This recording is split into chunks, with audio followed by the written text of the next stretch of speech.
What is happening, people? Welcome back to Saeed TV. We're here in the dungeon. We're here in New York with my man Matisse in the building.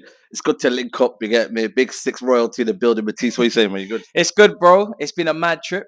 It's been a mad trip so far. It's only getting crazier as well. Check out his vlogs as well, behind the scenes. Yeah, I've not even been keeping up with my own transfer activity on my channel because it's kicking off too much over here. So I'm just waiting till I get back. We'll do a little catch up and we'll go from there. But what's happening? Listen, what I'm telling you is that Mason Mount, you know what I'm saying, proper Chelsea is coming. It looks like he's going to come to Manchester United. United have made the third bid. Manchester United 50 million plus 5 million add-ons. Yeah.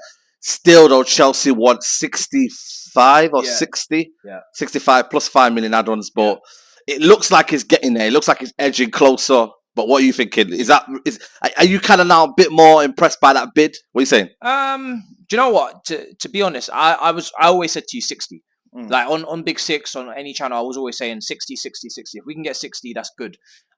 55, in total is decent. I would still push for the 60, but at the end of the day, I think they want to get the negotiation done by the end of the week. Obviously, Pochettino starts on the 1st of July, so maybe Man United want to push that through before he actually maybe speaks to Mason directly in person, because that's when he officially actually starts his job.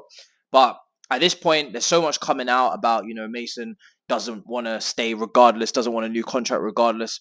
For me, at this point, it's just all noise. It's just like Man United have put the personal terms on the table. He's agreed to them. Now it's just between the clubs to agree a fee. If I'm talking about Mason as a player, I don't think he should ever really be worth more than say 65 max. If we're going into the 70s, he's just not that. Especially with 1 year left on his contract. Yeah, with 1 year left on his contract, it's even cheeky for me asking this much. But we have to be cheeky because we're rivals. We have to exactly. We have to get the maximum amount of money out of you lot. Like, you man have got the money. We're broke, man. Nah, now we are. I saw you dressing up in them. You know what I mean? Arab gear and like, we got the money, Qatari gear. We got money coming in. So now we're gonna be, you know what I mean, Emirati brothers, man. Soon. Listen, I see how much you paid De Gea. You will pay. You must pay. Yeah, I see how much you paid. And Sancho. The amount of money you pay these two, you will pay, and you must, and you shall. You know what it is, yeah. Like I said, I've said my piece on Mason Mount, and you know what? It may come across harsh, but there's certain players I just have it towards. I've seen a lot of Mason Mount, but you know what it is? I'm just worried that it's going to be a Mason Mount only, and there's not going to be anything much else. That's where my kind of angers come from. Like, I want to start from Caicedo. I want to start from where you are, guys. Not from Mason Mount. That shouldn't be the kind of baseline, but it is what it is.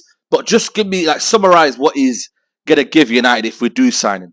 If you get him, I think first thing you're going to get is not this season and not the season before. I think Ten Hag's, he's a good coach. So you should get the level of Mason that we're accustomed to, which is a very good player, a player that broke into the England squad, a player that's won Player of the Year, a player that does turn up in some big moments as well, like the Champions League running, but a player that still needs to develop. There's still things in Mason's game where he needs to be coached. The final pass, the just almost slowing down time a little bit in the final third. He's a very quick player. He moves in a very quick fashion. His actions are very quick. He needs to learn to slow the pace down, slow the tempo down a bit, put his foot on the ball, switch play. All of these things, I want to see more from that from Mason, and less of this kind of erratic kind of shoot on sight situation. And we got a lot of them guys. Try and get the GA up, and he's obviously being used as a presser. Like he's used as a pressing trigger from the front.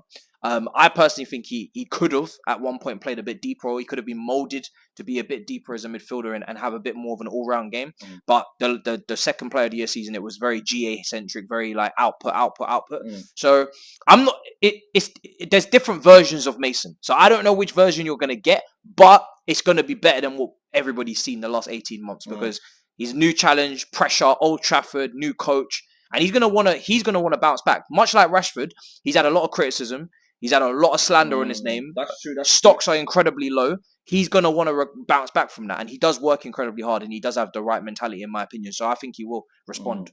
I think he will. Yeah, I think for me, the element of working hard, pressing from the front, I get that 100%. I think that's a key part of his game.